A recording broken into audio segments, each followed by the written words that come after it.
नोटबंदी के बाद जितने नोट आरबीआई ने छापे हैं, बीते 70 बरस में इतने नोट कभी आरबीआई ने छापे नहीं हैं।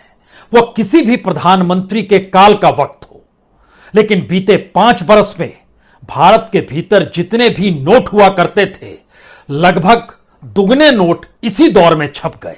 यह खेल क्या है? भारत के भीतर इस दौर में सोने की तस्करी थम गई थी, लेकिन लगातार सोने की तस्करी बढ़ती चली गई और डीआरआई को गोल्ड रश मिशन तक चलाना पड़ा और इतनी बड़ी तादाद में इस देश में सोने के बिस्कुट जब्त भी किए गए। लेकिन सवाल फिर वही, अचानक सोने की तस्करी बढ़ क्यों गई? इसी दौर में मादक द्रव्य यानी ड्रग्स को लेकर गुजरात जिस तरीके से अड्डा बना और एक के बाद एक न सिर्फ गुजरात बल्कि मुंबई, दमन-दीव, गोवा, यह पोर्ट भी उसका हिस्सा बने और इस देश के भीतर में जितनी बड़ी तादाद में ड्रग्स की बरामदगी हुई, जितनी बड़ी तादाद में गिरफ्तारी हुई, जितने केस दर्ज किए गए, इतने केस 5 बरस में इससे पहले कभी नहीं किए गए थे, जो सिर्फ 2022 में कर लिए गए। इसी दौर में विदेशी करेंसी का हवाला भी क्या तीखा हो गया, क्योंकि सक्रिय तो फाइनेंस मिनिस्ट्री भी हो गई और उसने भी चेताया जिस तरीके से विदेशी करेंसी हवाला के जरिए की उसकी आवाजाही हो चली है और भारतीय बाजार में नकली नोट भी इस दौर में आ रहे हैं। क्या उसका गढ़ नेपाल है नया, जहां से भारत यह रकम पहुंचती है? और आरबीआई ने तो यहां तक माना कि दरअसल जितने नोट छापे उसमें से 9 लाख करोड़ रुपए नोट कहां चले गए उसे नहीं पता है। ये पैसे जाते कहां हैं? और खास तौर से जब राजनीतिक सत्ता की नीतियां भी इस देश के भीतर में क्या तस्करी के मॉडल को बढ़ावा देती है। ब्लैक मनी का जिक्र लगातार होते रहा और स्विस बैंक में भारतीयों द्वारा जमा की गई ब्लैक मनी लगभग 10,000 करोड़ रुपए बढ़ गई। सवाल इतना भर नहीं है, सवाल तो उसके आगे का है। सवाल यह है कि दरअसल इसी दौर में जो क्रिप्टो करेंसी, उसको भारत सरकार ने मान्यता दी 30% टैक्स के साथ।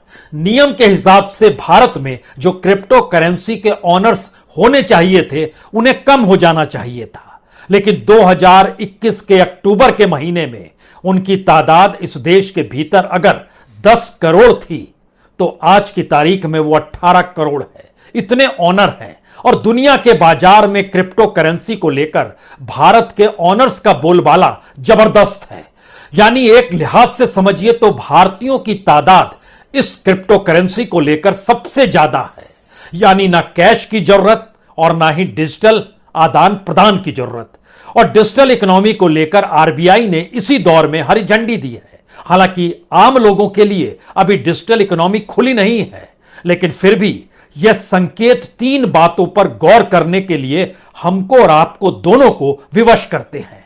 क्या भारत की करेंसी को लेकर दुनिया का बाजार इस दौर में सक्रिय हो चला है और उसे समझ में आने लगा है कि भारत के भीतर जिनके पास पूंजी है वो दरअसल भारत सरकार को टैक्स देकर भी इतना बचा लेते हैं कि अंतर्राष्ट्रीय बाजार में वह अपनी पूंजी झोंकने को तैयार है, क्योंकि भारत के भीतर का सिस्टम उस करप्शन की दिशा में चला गया है जहां उनकी कमाई ज्यादा से ज्यादा होगी।